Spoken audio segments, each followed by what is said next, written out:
Hello and welcome to my channel ഓസ്കി with Vimal. ഇന്നത്തെ നമ്മുടെ ടോപ്പിക്കിൻ്റെ അകത്ത് ഞാൻ പറയാൻ പോകുന്നത് ന്യൂസിലൻഡ് ഓസ്കിയെക്കുറിച്ച്. അപ്പം ന്യൂസിലൻഡ് ഓസ്കി റീസെൻ്റ്ലി പുതുതായിട്ട് സ്റ്റാർട്ട് ചെയ്തു. കുറേ സെൻറ്റേഴ്സ് ട്രെയിനിങ് ഒക്കെ ആയിട്ട് വന്നിട്ടുണ്ട്. അപ്പം ഞാൻ ബേസിക്കലി ഒരു ഓസ്കി ട്രെയിനറാണ്. ഞാൻ UK, അതുപോലെ തന്നെ അയർലൻഡ്, ഓസ്ട്രേലിയ കുറേ വർഷങ്ങളായിട്ട് ചെയ്തുകൊണ്ടിരിപ്പുണ്ട്. അതുപോലെ 4 വർഷത്തിൽ കൂടുതലായിട്ട് ഞാൻ UK ചെയ്യുന്നുണ്ട്, അതുപോലെ അയർലൻഡ് ചെയ്യുന്നുണ്ട്. അതുപോലെ റീസെൻ്റ്ലി, അതായത് ഓസ്ട്രേലിയ തുടങ്ങിയ കാലം മുതൽ ഓസ്ട്രേലിയ ചെയ്യുന്നുണ്ട്. നൂറുകണക്കിന് ഓസ്ട്രേലിയൻ സ്റ്റുഡൻസിനെയും UK, അയർലൻഡ് സ്റ്റുഡൻസിനെയും ഞാൻ ജയിപ്പിച്ചിട്ടുണ്ട്. മോർ ദാൻ ഒരു 1000 സ്റ്റുഡൻസ് കൂടുതൽ ഞാൻ ജയിപ്പിച്ചിട്ടുണ്ട്. അതുപോലെ ഞാൻ ഫെയിൽഡ് സ്റ്റുഡൻസിൻ്റെ, UKക്കും അയർലൻഡിനും ഫെയിൽഡ് സ്റ്റുഡൻസിൻ്റെ സപ്പോർട്ടുണ്ട്. ഫെയിൽഡ് സ്റ്റേഷൻ മാത്രം പഠിപ്പിക്കുന്നുണ്ട്. അതുപോലെ ഓസ്ട്രേലിയയുടെ ഫെയിൽഡ് സ്റ്റുഡൻസിനെ ഞാൻ പഠിപ്പിച്ചിട്ടുണ്ട്. അപ്പോൾ ഇങ്ങനെയുള്ള എൻ്റെ ഒരു എക്സ്പീരിയൻസ് വെച്ചിട്ട് ഞാൻ ന്യൂസിലൻഡ് ഓസ്കി ട്രെയിനിങ് സ്റ്റാർട്ട് ചെയ്യുവാണ്. അപ്പോൾ ഞാൻ ഈ ന്യൂസിലൻഡ് ഓസ്കി ട്രെയിനിങ് ആയിട്ട് സ്റ്റാർട്ട് ചെയ്യുമ്പോൾ ഈ ന്യൂസിലൻഡ് ഓസ്കിയുടെ ബേസിക് ആയിട്ടുള്ള കാര്യങ്ങൾ എനിക്കൊന്ന് പറയാനായിട്ട് ഞാൻ ഈ വീഡിയോ ഞാനൊന്ന് യൂസ് ചെയ്യുവാണ്.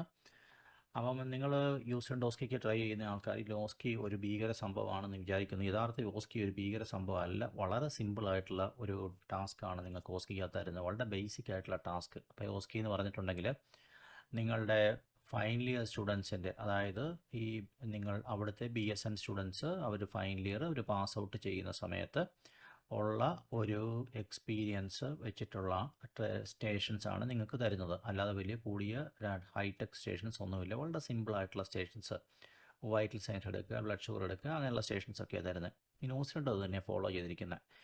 അതുപോലെ ന്യൂസിലൻഡിൻ്റെ അകത്ത് പിന്നെയുള്ള ഒരു പ്രധാനപ്പെട്ട ഒരു കാര്യം, 10 സ്റ്റേഷൻസ് ഉണ്ട്. 10 സ്റ്റേഷൻസിൻ്റെ അകത്ത് ഓരോ സ്റ്റേഷനും 8 മിനിറ്റിൻ്റെ പെർഫോമൻസ്, 2 മിനിറ്റിൻ്റെ റീഡിങ്, പിന്നെ 2 മിനിറ്റിൻ്റെ ട്രാൻസിഷൻ ടൈം എന്ന രീതിയിലാണ് പോകുന്നത്.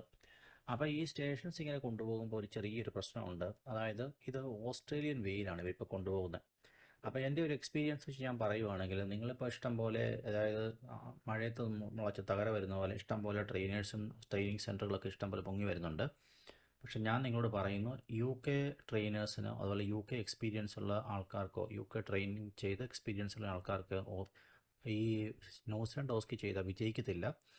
കാരണം ന്യൂസിലൻഡ് ഓസ്കി ഓസ്ട്രേലിയൻ ഓസ്കിയുടെ വേയിലാണ് പോകുന്നത്.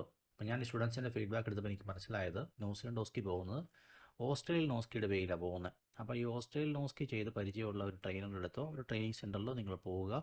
അല്ലാതെ നിങ്ങൾ പോയിട്ടുണ്ടെങ്കിൽ നിങ്ങൾക്ക് പരാജയമായിരിക്കും ഫലം. കാരണം UK ഓസ്കി ചെയ്യുന്ന API, ഈ 4 സ്കില്ല്, ഒരു പ്രൊഫഷണൽ വാല്യൂ, എവിഡൻസ് ബേസ്ഡ് എന്ന് പറഞ്ഞാൽ പോകുന്നത്.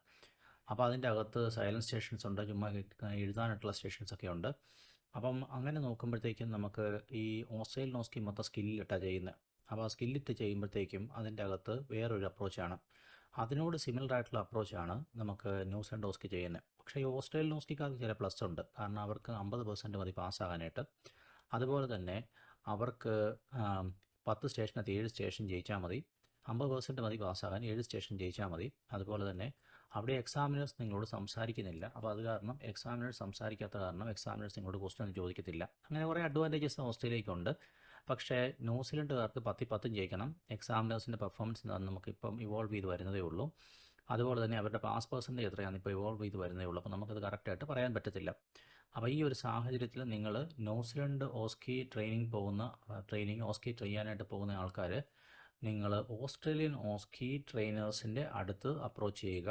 അവർക്ക് നിങ്ങളെ ഹെൽപ്പ് ചെയ്യാൻ പറ്റും. കാരണം ഇത് പുതുതായിട്ട് ഇവോൾവ് ചെയ്ത് വരുന്ന ഓസ്കിയാണ്. അപ്പം നമുക്കൊരു ഓസ്കി ട്രെയിനിങ്ങിന് ഓസ്കി പഠിപ്പിച്ച് പരിചയമുള്ള ആൾക്കാർക്ക് മാത്രമേ, നിങ്ങളിപ്പോൾ ഓസ്കി ജയിച്ചെന്ന് പറഞ്ഞാൽ നിങ്ങൾക്കൊരു ട്രെയിനറാകാൻ പറ്റില്ല.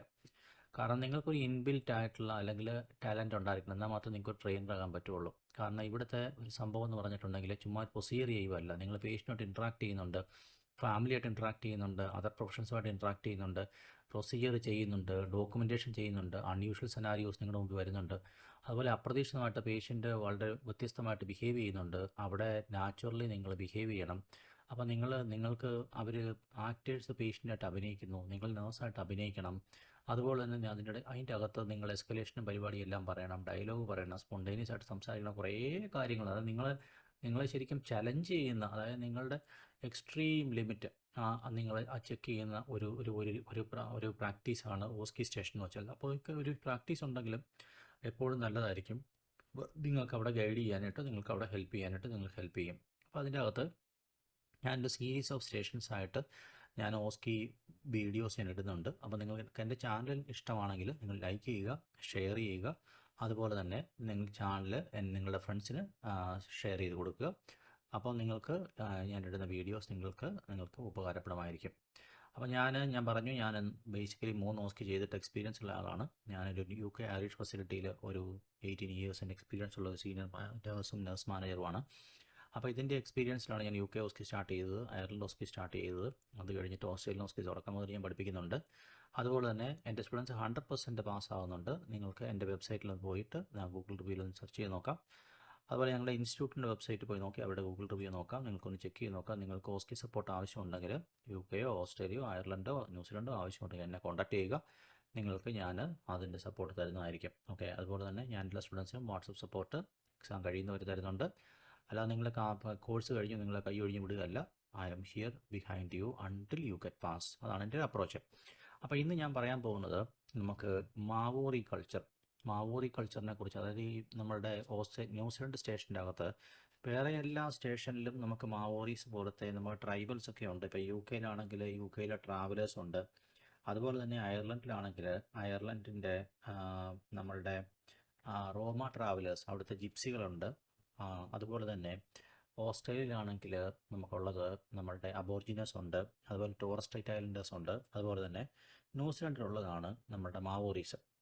അപ്പോൾ ഈ മാവോറീസിന് അവിടുത്തെ ട്രൈബൽസിനെ സാധാരണ ഓസ്കിയിലോട്ട് ഇൻവോൾവ് ചെയ്യിപ്പിക്കാറില്ല. കാരണം അതിൻ്റെ ഒരു ആവശ്യത വന്നിട്ടില്ല. ഇപ്പോൾ എക്സാമ്പിൾ നിങ്ങൾ UK ഓസ്കി പോവുകയാണെങ്കിൽ UK ഓസ്കിക്കകത്ത് അവിടുത്തെ ട്രാവലേഴ്സിനെയോ ജിപ്സികളെ നിങ്ങൾ മാനേജ് ചെയ്യുന്നൊന്നും അവർ പറയുന്നില്ല, അവർ ചോദിക്കുന്നുമില്ല. അത് അവർ നിങ്ങൾക്ക് വേറെ പഠിപ്പിച്ചു തരും. അതുപോലെ തന്നെയാണ് ഐറിഷ് ആപ്റ്റ്യൂഡിൻ്റെ റോമ ട്രാവലേഴ്സിനെ നിങ്ങൾ മാനേജ് ചെയ്യാനുള്ള സെനാരിയോ ഒന്നും അവർ കമ്മപ്പ് ചെയ്യുന്നില്ല. കാരണം അതിൻ്റെ ആവശ്യമില്ല. അത് നിങ്ങൾക്ക് അവിടെ നിങ്ങൾ നേഴ്സായി കഴിയുമ്പോൾ നിങ്ങളെ അവർ പഠിപ്പിച്ചു തരും. അതാണ് അവിടുത്തെ ഒരു സെറ്റപ്പ്. അതേസമയം ഈ ഓസ്ട്രേലിയയിൽ നിങ്ങൾ പോകുന്ന സമയത്ത് ഈ നമ്മളുടെ ടോറസ് സ്ട്രൈറ്റ് ഐലൻഡർ അല്ലെങ്കിൽ അബോർജിനോസിന് കുറച്ച് അവകാശങ്ങളും ബെനിഫിറ്റ്സ് ഒക്കെ ഉണ്ട്. പക്ഷേ അതും ഓസ്കിക്കകത്ത് അവർ ഇൻവോൾവ് ചെയ്യിപ്പിക്കുന്നില്ല. ഈ കോണ്ടെക്സ്റ്റ് നമ്മൾ നോക്കുമ്പോൾ ന്യൂസിലൻഡിൻ്റെ അകത്ത് നമുക്ക് പേഷ്യൻറ്റിന് ഈ മാവോറി കൾച്ചറുകാർക്ക് കുറേ ബെനിഫിറ്റ്സ് അവർ കൊടുത്തിട്ടുണ്ട്. അപ്പോൾ ഈ മാവോറിയുടെ പ്രത്യേകത എന്താണെന്ന് പറഞ്ഞിട്ടുണ്ടെങ്കിൽ, ഞാൻ ഈ മാവോറിയെക്കുറിച്ച് പറയാനാണ് ഇന്നത്തെ വീഡിയോ യൂസ് ചെയ്യുന്നത്. മാവോറി നിങ്ങൾക്കൊന്ന് ഹെൽപ്പ് ചെയ്യും. മാവോറി ബേസിക്കലി ഒരു പോളിനേഷ്യൻസ് എന്ന് പറഞ്ഞിട്ടുണ്ടെങ്കിൽ 1300 BC കാലങ്ങളിൽ നമ്മളുടെ ഈ തായ്ലൻഡ്, അതുപോലെ തന്നെ ഇന്തോനേഷ്യ, മലേഷ്യ ഭാഗത്തുനിന്ന് അങ്ങോട്ട് മൈഗ്രേറ്റ് ചെയ്തിട്ടുള്ള ഒരു ട്രൈബൽ ഗ്രൂപ്പുകളാണ് ഈ പോളിനേഷ്യൻസ്. അപ്പോൾ അവിടെ പല രാജ്യങ്ങളും, ഇപ്പോൾ ഹെയ്ത്തിയിലൊക്കെ അവരവിടെയുണ്ട്. അതുപോലെ തന്നെ ഇതിൻ്റെ സബോർഡിനേറ്റ് ആയിട്ടുള്ള ഐലൻഡ്സിലൊക്കെ ഈ പോളിനേഷ്യൻസ് ഉണ്ട്. അവർ പല രീതിയിൽ അവിടെ താമസിക്കുന്നുണ്ട്. ബേസിക്കലി അവർ ഫൈറ്റേഴ്സാണ്. അപ്പം അവിടെ നിന്ന് വന്നു കഴിഞ്ഞിട്ട് നൊമാഡിക് ലൈഫാണ് അവർ എൻജോയ് ചെയ്തുകൊണ്ടിരുന്നത്. അപ്പം ഈ നൊമാഡിക് ലൈഫ് എൻജോയ് ചെയ്തിട്ട് ഗ്രാജുവലി അവരൊരു 1500 AD കൂടി അവർ ഒരു സെറ്റിൽഡായി. അവർ ഫാമിംഗ് ഒക്കെ ആരംഭിച്ചു. അതിനു മുമ്പ് അവർ ഈ കിവി എന്ന് പറഞ്ഞിട്ടുള്ള അവിടുത്തെ ആനിമൽസിനെ തല്ലിക്കൊന്നിട്ടാണ് അതിനെ ജീവിച്ചുകൊണ്ടിരുന്നത്. അതിൻ്റെ ഫുഡ് കഴിച്ച് ജീവിച്ചുകൊണ്ടിരുന്നത്. അപ്പോൾ അത് കഴിഞ്ഞിട്ട് സെറ്റിൽഡ് ആയതിനു ശേഷം അവർ മാവോറികളുടെ കൃഷി, അതുപോലെ തന്നെ മാവോറി ആർട്ട്, മാവോറി ഓർണമെൻറ്റ്സ്, അതുപോലെ മാവോറി കൾച്ചറൊക്കെ കുറച്ച് ഡെവലപ്പ് ചെയ്തു. ഒരു ബേസിക്കലി ഒരു ട്രൈബൽ കൾച്ചറാണ്. അതുപോലെ തന്നെ ഈ മാവോറിക്ക് പ്രത്യേക ലാംഗ്വേജൊക്കെ ഡെവലപ്പ് ചെയ്തു.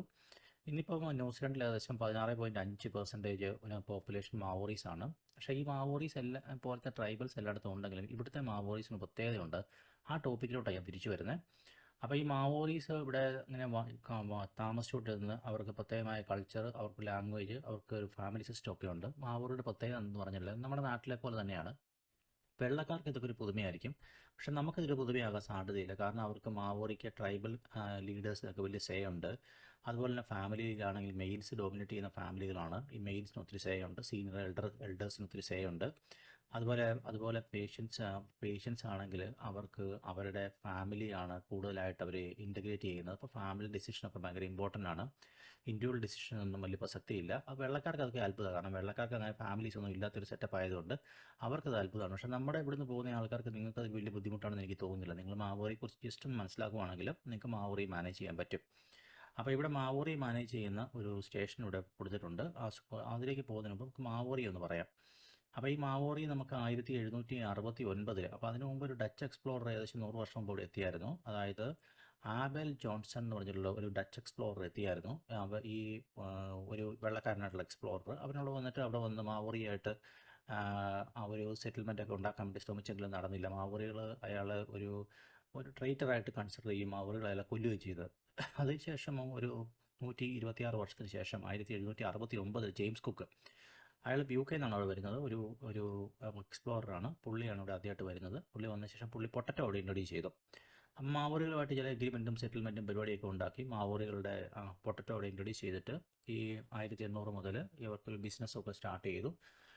അങ്ങനെ മാവോറികൾ ആയിട്ട് ബിസിനസ്സൊക്കെ സ്റ്റാർട്ട് ചെയ്ത് കഴിഞ്ഞപ്പോൾ മാവോറികളുടെ കയ്യിൽ നിന്ന് ഈ അഗ്രികൾച്ചർ പ്രോഡക്ട്സ് ഒക്കെ മേടിച്ചിട്ട് തിരിച്ച് മാവോറികൾക്ക് കൊടുത്തത് മസ്കറ്റ് എന്ന് പറയുന്ന സാധനം. മസ്കറ്റ് എന്ന് പറഞ്ഞിട്ടുണ്ടെങ്കിൽ മസ്കറ്റ് ഈസ് തോക്ക്. അപ്പോൾ നമ്മുടെ പ്രിമിറ്റീവ് ആയിട്ടുള്ള തോക്ക് അവർ യൂറോപ്യൻസ് ഈ മാവോറികൾക്ക് അന്ന് തന്നെ മാവോറികൾ ഒരു കൾച്ചറായിട്ട് ഒരു ഗ്രൂപ്പായിട്ട് ഒരു ഒരു ഒരു ഒരു എത്തനിക് കമ്മ്യൂണിറ്റി ആയിട്ട് മാറിയായിരുന്നു. എന്ന് വെച്ചിട്ടുണ്ടെങ്കിൽ അവരൊരു വാരിയർ കമ്മ്യൂണിറ്റി ആയിരുന്നു. ഒരു സ്ട്രോങ് ഹോൾഡ് ഉണ്ടായിരുന്നു. അപ്പോൾ അങ്ങനെ മസ്കറ്റ് അവർ മസ്കറ്റ് കിട്ടിക്കഴിഞ്ഞപ്പോഴത്തേക്കും വെള്ളക്കാരുമായിട്ട് അവർ ചില അഭിപ്രായ വ്യത്യാസം ഉണ്ടാകുകയും മസ്കറ്റ് വാസ് 1807 മുതൽ 1837 വരെ അവർ വെള്ളക്കാരുമായിട്ട് യുദ്ധം ചെയ്തായിരുന്നു. അപ്പോൾ യുദ്ധത്തിന് പറയുന്നത് മസ്കറ്റ് വാർ എന്നാണ് പറയുന്നത്. അത് കഴിഞ്ഞിട്ട് ഈ പൊട്ടറ്റോയുടെ കാര്യം ഞാൻ നേരത്തെ പറഞ്ഞു. പൊട്ടറ്റോ ആണ് ഇവിടെ ഇൻട്രൊഡ്യൂസ് ചെയ്ത് കഴിഞ്ഞപ്പോൾ ഈ പൊട്ടറ്റോ ഇവരുടെ ഒരു ഒരു പ്രധാനപ്പെട്ട ഫുഡായിട്ട് കൺവേർട്ട് ചെയ്യപ്പെട്ടു. അതിനു മുമ്പ് അവർക്ക് പൊട്ടറ്റോ എന്ന് പറഞ്ഞ സാധനം അവിടെ ഇല്ലായിരുന്നു. അപ്പോൾ അത് കൺവേർട്ട് ചെയ്യപ്പെട്ട ശേഷം പിന്നെ അത് കഴിഞ്ഞിട്ട് നമുക്ക് മാവോറികൾ അവിടെ ഒരു എസ്റ്റാബ്ലിഷ്മെൻ്റൊക്കെ എത്തി. അപ്പോൾ ഈ എസ്റ്റാബ്ലിഷ്മെൻ്റൊക്കെ എത്തിയതിന് ശേഷം മാവോറി 1840 ഈ മാവോറി 500ഓളം മാവോറി ചീഫുകൾ. അപ്പോൾ ഈ മാവോറികൾ വലിയ ഗ്രൂപ്പാണ്. ഓരോ ഗ്രൂപ്പിൻ്റെ അകത്തും ഒത്തിരി ചീഫുകളുണ്ട്, അസിസ്റ്റന്മാരും ഒരു ഗ്രൂപ്പീസുമായി മാറുന്നുണ്ട്. അപ്പോൾ 1840 ഈ ക്യാപ്റ്റൻ ജെയിംസ് കുക്കിൻ്റെ നേതൃത്വത്തിൽ ഒരു സംഘം ബ്രിട്ടീഷുകാർ ഈ മാവോറികളുമായിട്ടൊരു എഗ്രിമെൻ്റ് ഉണ്ടാക്കി. അതായത് 1840 500 മാവോറി ചീഫുകളാണ് അത് സൈൻ ചെയ്തിരിക്കുന്നത്. ട്രീറ്റി ഓഫ് വെറ്റാങ്കി എന്നാണ് അറിയപ്പെടുന്നത്. അപ്പോൾ ഈ ട്രീറ്റി ഓഫ് വെറ്റാങ്കി ഒരു ചതിയായിരുന്നു. അതായത് അതിൻ്റെ ഇംഗ്ലീഷ് വേർഷനിൽ അവിടുത്തെ ലാൻഡിൻ്റെയൊക്കെ ഒക്കെ ഉടമസ്ഥാവകാശം വെള്ളക്കാർക്കും അതിൻ്റെ മാവോറി ലാംഗ്വേജിലുള്ള ട്രാൻസ്ലേഷനിൽ ഇതിൻ്റെ അവകാശം മാവോറികൾക്ക് എഴുതി വെച്ചു. അപ്പം മാവോറികൾ ആദ്യം വിചാരിച്ചു മാവോറികളെ സംഭവം അവരുടെ ലാൻഡൊക്കെ ഓക്കെ ആണല്ലോ, ഞങ്ങളുടെ കയ്യിലാണല്ലോ, പിന്നെ ബിസിനസ് ഒരുപായിട്ട് നമുക്ക് ടേക്ക് ഔട്ട് ചെയ്യുന്നതിന് കുഴപ്പമില്ലല്ലോ എന്നവരാദ്യം വിചാരിച്ചു. പക്ഷേ ഇയേഴ്സ് പോയി കഴിഞ്ഞപ്പോൾ അറിഞ്ഞു ഇവരുടെ ലാൻഡൊക്കെ മാവോറികളുടെ ലാൻഡൊക്കെ ഈ വെള്ളക്കാർ അക്വയർ ചെയ്യുകയും അതിനുശേഷം മാവോറികളെ അവർ ഈ ടൗണിൽ നിന്ന് പുറത്തേക്ക് അടിച്ചോടിക്കുകയൊക്കെ ചെയ്തു. അപ്പം അങ്ങനെ മാവോറികൾ വഞ്ചിക്കപ്പെട്ടു എന്ന് മനസ്സിലായി. കാരണം മാവോറികൾ രണ്ടാമതൊക്കെ ചെക്ക് ചെയ്തൊക്കെ നോക്കിയപ്പം ഈ ഇംഗ്ലീഷ് എഗ്രിമെൻറ്റും മാവോറി എഗ്രിമെൻറ്റും തമ്മിൽ വ്യത്യാസമുണ്ട്. അങ്ങനെ വ്യത്യാസം ഉണ്ടായി കഴിഞ്ഞപ്പോഴത്തേക്കും അതിൻ്റെ അകത്തുനിന്ന് മാവോറികൾ ഇവരുമായിട്ട് യുദ്ധം ആരംഭിച്ചു. അപ്പം ഈ മാവോറികളുമായിട്ടുള്ള യുദ്ധം നമുക്ക് ആരംഭിക്കുന്നത് 1845 മുതൽ 1872 വരെ മാവോറികളുമായിട്ട് യുദ്ധം ചെയ്തു. അപ്പോൾ അങ്ങനെ മാവോറികളുമായിട്ട് യുദ്ധം ചെയ്ത് കഴിഞ്ഞിട്ടുള്ളതൊക്കെ അപ്പോൾ അതിനുശേഷം മാവോറികളുടെയൊക്കെ തോറ്റു പരാജയപ്പെട്ടു. മാവോറികളൊക്കെ അടിച്ചു ഓടിച്ചു. അങ്ങനെ മാവോറികളൊക്കെ ഒരവസ്ഥയായിരിക്കുന്ന ഒരു സിറ്റുവേഷനിൽ മാവോറികളെയൊക്കെ പിന്നെ അവരുടെ സാമ്പത്തികമായിട്ടെല്ലാം തകർന്നു. മാവോറികൾ യൂറോപ്യൻ സെറ്റിലേഴ്സ് മാവോറികൾ ലാൻഡ് മൊത്തം യൂറോപ്യൻ സെറ്റിലേഴ്സ് കയ്യിലാക്കി. അത് കഴിഞ്ഞ് മാവോറികൾ പിന്നെ 1890 കാലങ്ങളിലൊക്കെ മാവോറികൾ ടൗണിലൊന്നുമില്ല, ഗ്രാമപ്രദേശങ്ങളിൽ മാത്രമായി മാറി. അവരെ അവരുടെ മാക്സിമം ആൾക്കാരെല്ലാം കൊന്നു കളഞ്ഞു വെള്ളക്കാരിൽ നിന്ന്. അങ്ങനെ മാവോറികൾ പോപ്പുലേഷനൊക്കെ 40,000-ലൊക്കെ താഴെയാക്കി. മാവോറി കൾച്ചറും എല്ലാം കൊളാപ്സ് ചെയ്ത് നശിച്ചു അങ്ങനെയൊക്കെ പോയി. അത് കഴിഞ്ഞ് 1940-കളിൽ സെക്കൻഡ് വേൾഡ് വാറിൽ ഇവർ കുറച്ച് ഇൻവോൾവ് ആകുന്നുണ്ട്. സെക്കൻഡ് വേൾഡ് വാറിൽ ഇൻവോൾവ് ആയതിനു ശേഷം ഗവൺമെൻറ് പോളിസീസൊക്കെ മാവോറികൾക്ക് ഫേവർ. അവർ കുറച്ച് സെക്കൻഡ് വേൾഡ് വാറിൽ ഈ ന്യൂസിലൻഡ് ഗവൺമെൻറ്റിൻ്റെ മാവോറികൾ വാരിയേഴ്സ് ആണല്ലോ, അവർ വാരിയേഴ്സ് ഹെൽപ്പ് ചെയ്തു. അപ്പോൾ അത് കഴിഞ്ഞ ശേഷം ഗവൺമെൻറ് പോളിസിയൊക്കെ വേറെ ചേഞ്ച് ചെയ്യുകയും മാവോറികളെ കുറച്ച് ഹെൽപ്ഫുൾ ആയിട്ടുള്ള കുറേ ഡിസിഷനൊക്കെ ഉണ്ടാകുകയും ചെയ്തു. പിന്നെ മാവോറികളെ കുറച്ച് വെള്ളക്കാർ കല്യാണം കഴിച്ച് അവർക്കുണ്ടായ പിള്ളേരൊക്കെ കുറച്ച് കൂടുതൽ ഇൻ്റർനാഷണൽ അരീനയിലൊക്കെ മാവോറികൾക്ക് വേണ്ടിയൊക്കെ വാദിക്കുകയും അവരുടെ ചില ആവശ്യങ്ങളൊക്കെ ഹൈലൈറ്റ് ചെയ്യുകയൊക്കെ ചെയ്തു. അങ്ങനെ ചെയ്തു കഴിഞ്ഞ ശേഷം മാവോറികൾക്ക് കൂടുതലായിട്ടുള്ള അവകാശങ്ങളൊക്കെ മാവോറികൾക്ക് അവിടെ സ്ഥാപിച്ചു കൊടുത്തു. 1940 മുതൽ മാവോറികൾക്ക് കൂടുതൽ അവകാശങ്ങളും ബെനിഫിറ്റ്സൊക്കെ കൊടുത്തു. അത് കഴിഞ്ഞ ശേഷം 1970 ആയപ്പോഴത്തേക്കും മാവോറികൾ ഒരു പൊട്ടൻ്റ് ഗ്രൂപ്പായി മാറി. എന്ന് വെച്ചാൽ വളരെ പ്രഷറൈസ് ആയിട്ടുള്ള ഗ്രൂപ്പായി മാറി. അവർ റേഷ്യൽ ഇഷ്യൂസ് ഇൻ്റർനാഷണൽ അരീനയിലൊക്കെ അവർ പ്രസൻറ്റ് ചെയ്തു. അങ്ങനെ 1975 ട്രീറ്റി ഓഫ് വെറ്റാങ്കി ട്രീറ്റി ഓഫ് വെറ്റാങ്കി രണ്ടാമത്തെ ട്രീറ്റി ഓഫ് വെറ്റാങ്കി വന്നു. അപ്പോൾ അതിൻ്റെ അകത്ത് ട്രീറ്റി ഓഫ് വെറ്റാങ്കി ആക്ടിൻ്റെ അകത്ത് ഈ വെള്ളക്കാർ ഈ മാവോറികൾക്കെതിരെ ചെയ്ത അതിക്രമങ്ങൾക്കെതിരെ ഒരു ട്രിബ്യൂണൽ ഉണ്ടാക്കി. അതായത് ആദ്യത്തെ വെറ്റാങ്കി ആക്ട്, അതായത് 1840 വെറ്റാങ്കി ആക്ട് മുതൽ ഇവരോട് ചെയ്ത അതിക്രമങ്ങൾക്കുള്ള ട്രിബ്യൂണലൊക്കെ ഉണ്ടാക്കി അവർക്കെല്ലാം നഷ്ടപരിഹാരം കൊടുത്തുകൊണ്ടിരിക്കുകയാണ്. അതിനുശേഷം ഈ വെറ്റാങ്കി ട്രിബ്യൂണലൊക്കെ ഉണ്ടായതിന് ശേഷം ഇവർ മാവോറികൾക്ക് കൂടുതൽ പവർഫുള്ളായി. മാവോറികൾക്ക് ഒരു റിനസൻസ് എന്ന് വെച്ചിട്ടുണ്ടെങ്കിൽ ഒരു പുനർജന്മം ഉണ്ടായിരിക്കുകയാണ്. മാവോറികൾ ഒരു പവർഫുൾ ആയിട്ടുള്ള ഗ്രൂപ്പായി. മാവോറികളുടെ ലാംഗ്വേജ് അവിടുത്തെ ഒഫീഷ്യൽ അംഗീകരിച്ചു. മാവോറികൾക്ക് അവിടെ ഒരു ഫേൺ എന്ന് പറഞ്ഞിട്ടുള്ള ഒരു പനൽ ചെടിയാണ് അവരുടെ ഒരു സ്റ്റാറ്റിക്കൽ എംബ്ലമായിട്ട് മാറി. അവർ ഒരു പൊളിറ്റിക്കൽ റെപ്രസെൻറ്റേഷനായി മാറി. 16.5% ഓഫ് ന്യൂസൻ പോപ്പുലേഷൻ മാവോറികളാണ്. അതുപോലെ ഈ നേഷൻ ബേസിക്കലി ഈ നേഷൻ്റെ പിക്ചറിലും നേഷൻ്റെ എംബ്ലത്തിലും എല്ലാം മാവോറി കൾച്ചറും മാവോറിയൊക്കെ വന്നിട്ടുണ്ട്. അതുമ്പോൾ മാവോറികളെ വെള്ളക്കാരെ വിളിക്കുന്ന പക്കേഹ എന്നാണ് വിളിക്കുന്നത്. പക്കേഹ, വൈറ്റ് ന്യൂസിലൻഡേഴ്സ്, വെള്ളക്കാരായിട്ടുള്ള വൈറ്റ് ന്യൂസിലൻഡ് പക്കേഹ എന്നാണ് വിളിക്കുന്നത്. അപ്പോൾ ഈ മാവോറികളെ നമുക്ക് ഹെൽത്ത് സിസ്റ്റത്തിലൊക്കെ നമ്മൾ മാനേജ് ചെയ്യുന്നത് എങ്ങനെയാണെന്നൊക്കെ ചോദിച്ച് ചില സെനാരിയോസൊക്കെ കമ്മപ്പ് ചെയ്യുന്നുണ്ട്. അപ്പോൾ ഈ സെനാരിയോസിൻ്റെ ബേസിൽ അവിടെ ഒരു മാവോറി പേഷ്യൻറ്റിനെ മാനേജ് ചെയ്യാനായിട്ടുള്ള ഒരു സ്റ്റേഷൻ വരുന്നുണ്ട്. അപ്പോൾ ഞാൻ അതിൻ്റെ ഡീറ്റെയിൽസിലോട്ട് ഞാൻ അടുത്ത ക്ലാസ്സിലേക്ക് പോകാം. അടുത്ത ദിവസത്തെ വീഡിയോയിൽ അതിൻ്റെ ഡീറ്റെയിൽസ് പറയാം. അപ്പോൾ ഇന്നത്തെ ഈ വീഡിയോക്കകത്ത് ഞാൻ ബേസിക്കലി ന്യൂസിലൻഡ് ഓസ്കി സ്റ്റേഷൻ്റെ ഇൻട്രഡക്ഷനും ഈ മാവോറി കൾച്ചറിനെ കുറിച്ചൊന്ന്, മാവോറി എന്താണ്, മാവോറി കൾച്ചർ എന്താണ് എന്നൊന്ന് പറയാൻ വേണ്ടിയാണ് വന്നത്. കാരണം മാവോറി മാനേജ് ചെയ്യാനായിട്ടൊരു സ്റ്റേഷനോട് തരുന്നുണ്ട് നിങ്ങൾക്ക് മാവോറിയെ നിങ്ങൾ മാനേജ് ചെയ്യണം. മാവോറി സം റീസൺസുമായിട്ട് വരും. ഞാൻ അതിലേക്ക് ഞാൻ അടുത്ത ദിവസം വരുന്നതായിരിക്കും. അപ്പോൾ നിങ്ങൾക്ക് എൻ്റെ വീഡിയോ ഇഷ്ടമാണെങ്കിൽ നിങ്ങൾ ലൈക്ക് ചെയ്യുക, ഷെയർ ചെയ്യുക.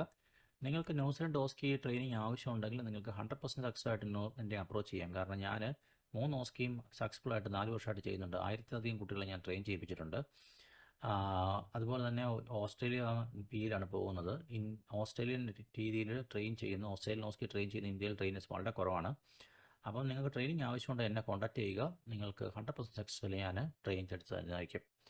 അപ്പോൾ ഇതുകൊണ്ട് ഇന്നത്തെ ഞാൻ വീഡിയോ കൺക്ലൂഡ് ചെയ്യുവാണ്. അപ്പം നമുക്ക് മറ്റൊരു വണ്ടർഫുൾ വീഡിയോ ആയിട്ട് നമുക്ക് അടുത്ത ദിവസം കാണാം. Thank you very much.